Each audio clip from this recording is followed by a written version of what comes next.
Hi எல்லாருக்கும் வணக்கம். இது மண்டே மார்னிங் எடுத்த வீடியோ. மண்டே மார்னிங்னாலே எந்திரிக்கிறதுக்கு கொஞ்சம் கஷ்டமாக தான் இருக்கும். அதில் இட்லி மாவுக்கு வேறு ஊற வச்சுருந்தேன். சரி, அதையும் கிரைண்டரில் போட்டு விட்டுட்டு கொள்ளுப்பருப்பு செஞ்சு ரொம்ப நாள் ஆச்சு. கொள்ளுப்பருப்பு செய்கிறதுக்கு ரொம்ப டைம் எடுக்கிற மாதிரி இருக்கும். அதெல்லாம் வேலையும் ஜாஸ்தியாக இருக்கும். அதனாலேயே செய்ய மாட்டேன். சரி, இன்றைக்கி செஞ்சிடும்னு சொல்லிட்டு கொள்ளுப்பருப்பு வேக வச்சுட்டு சாப்பாட்டுக்கு விசில் வந்துருச்சு. கொள்ளுப்பருப்பு வெந்ததுக்கப்புறமா அந்த தண்ணியை எடுத்து ரசம் வைக்கிறதுக்காக புளியை போட்டு ஊற வச்சுட்டு கொள்ளுப்பருப்பை ஆற வச்சுட்டு மிக்ஸி ஜாரில் போட்டு தான் நான் அரைப்பேன். எனக்கு கொள்ளுப்பருப்பு கடைய வராது. ஸோ அதனால் நான் மிக்ஸி ஜார்லேயே அரைச்சி எடுத்துக்குவேன்.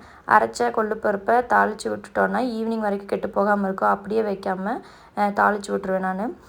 கொள்ளுப்பருப்பையும் தாளித்து எடுத்து வச்சுட்டு கொள்ளு ரசத்துக்கு எண்ணெயில் கடுகு, கருவேப்பிலை, சின்ன வெங்காயம், பச்சை மிளகாயெல்லாம் போட்டு தாளிச்சிட்டு இது கூடயே கொள்ளு தண்ணியில் கொஞ்சமாக புளி போட்டு கரைச்சி அதையும் ஊற்றி கொதிக்க வச்சோம்னா கொள்ளு ரசம் ரெடி. சைட்லேயே மாவு அரைச்சிருந்துச்சு. கிரைண்டரையே ஆஃப் பண்ணி மாவெல்லாம் எடுத்து நல்லா உப்பு போட்டு கரைச்சி வச்சுட்டு கிரைண்டரையே க்ளீன் பண்ணி வச்சிட்டேன். என்னோடய வீடியோஸ் பிடிச்சிருந்துச்சுன்னா லைக் பண்ணுங்கள், சப்ஸ்கிரைப் பண்ணுங்கள், ஃப்ரெண்ட்ஸ் அண்ட் ஃபேமிலிக்கும் ஷேர் பண்ணுங்கள். பாய்.